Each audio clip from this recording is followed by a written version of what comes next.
इस कोबरा को अद्भुत साहस के लिए महावीर चक्र से नवाजा गया। बेटे, फतह से 48 घंटे पहले वीपी मलिक का बधाई स्वीकार करो। बेटे, अगर हम कारगिल जीते तो मलिक खुद कल सुबह तुम्हारे लिए नाश्ता बनाएगा। ये शब्द जनरल मलिक के हैं। यह बात उन्होंने महावीर कुमार को कही थी, वह भी कारगिल जाने से एक दिन पहले।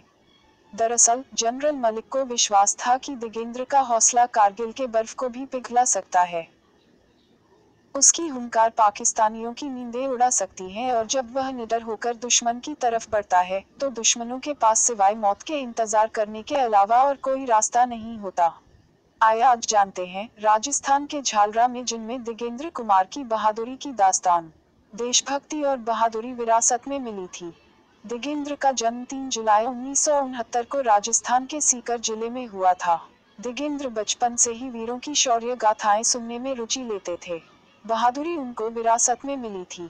उनकी माता राजकौर जहां क्रांतिकारी परिवार से ताल्लुक रखती थी, वहीं पिता शिवदान रहब्रे आजम दीन बंधु सर छोटूराम के कहने पर रेवाड़ी जाकर सेना में भर्ती हो गए। पिता शिवदान बहादुर सैनिक थे। वर्ष 1948 में पाकिस्तान के साथ युद्ध में पीर बड़ेसर की पहाड़ी पर शिवदान की सांस की नली में तांबे की गोलियां घुस गईं, जो जीते जी वापस नहीं निकलवाई जा सकी।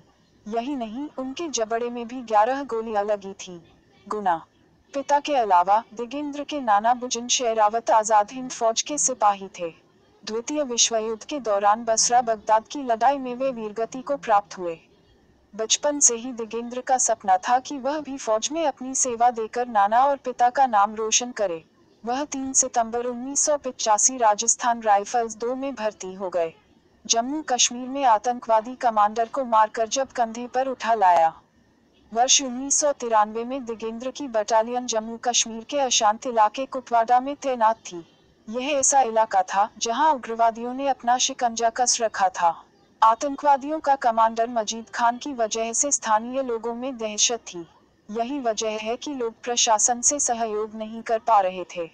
मजीद खान एक दिन कंपनी कमांडर वीरेंद्र तेवतिया को धमकाने आया और साथ में चेतावनी भी दी।